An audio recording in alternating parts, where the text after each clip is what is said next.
In this video, we're going to be discussing the history of the Joker. Everybody knows who Batman is, and everyone knows who the Joker is.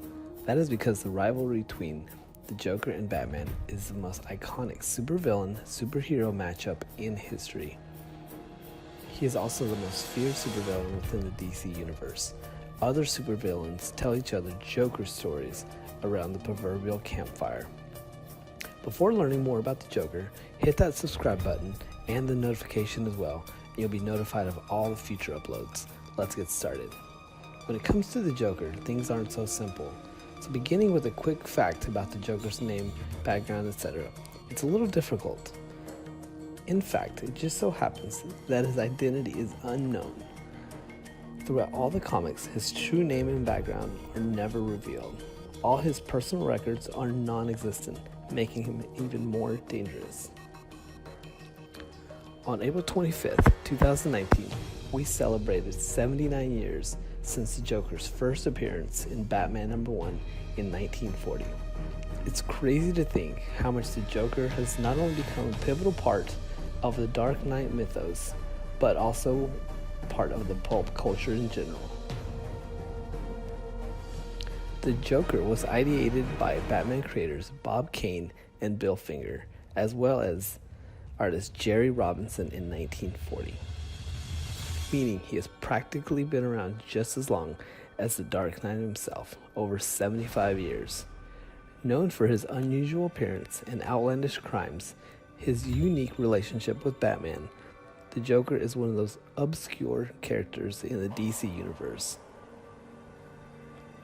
The Joker is easily one of the most recognizable characters in the comic book history. His elongated smile, his stark white skin, his slicked back green hair are all identifying characteristics of the clown prince of crime. But how did he become designated a particular way, especially in a time when there were no supervillains, let alone supervillain clowns? The concept is based on the Joker card sketch by co-creator Jerry Robinson.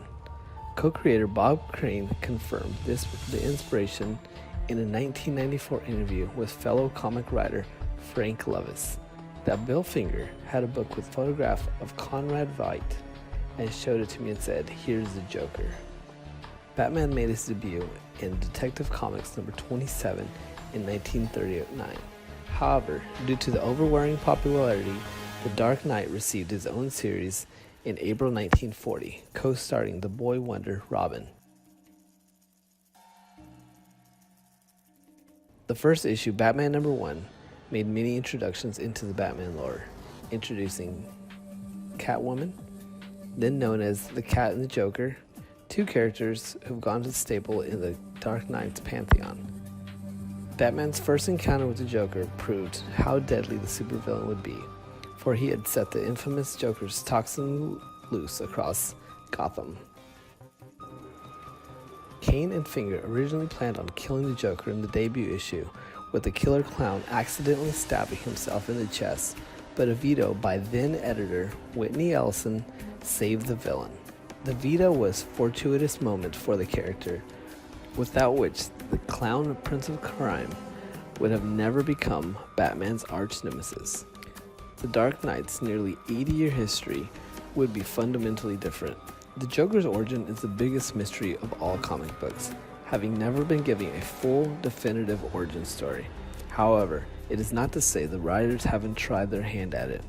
Batman's fans widely accepted Alan Moore's acclaimed graphic novel, Batman: The Killing Joke, to feature the Joker's likely origin story. In the novel, we are given flashbacks to the Joker, one-time failed comedian who turned into a life of crime as Red Hood in the origin to support his pregnant wife.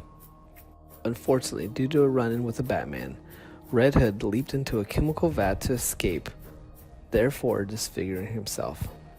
Combined with the death of his wife, he was driven insane, effectively becoming the Joker. The thing is, even the Joker does not know his own origin story. He famously said in The Killing Joke, "Sometimes I remember one way, sometimes another."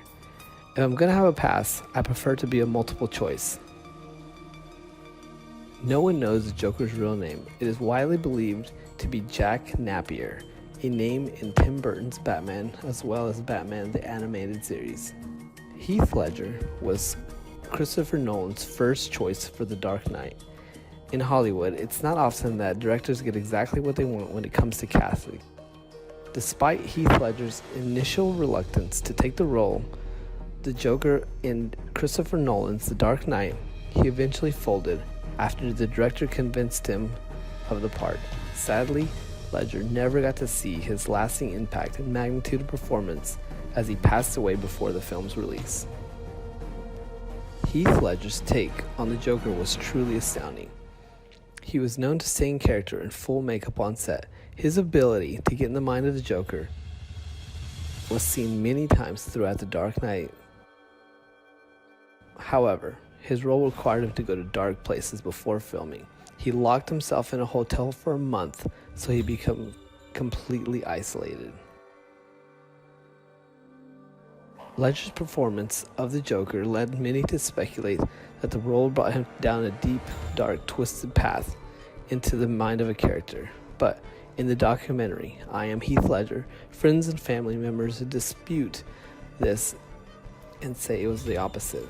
They say that his playing the role of the Joker brought great joy to the actor's life, and he loved the sense of humor of the character. We hope you like this video on the Joker. Don't forget to hit that subscribe button and notification bell as well if you like this video. Until next time.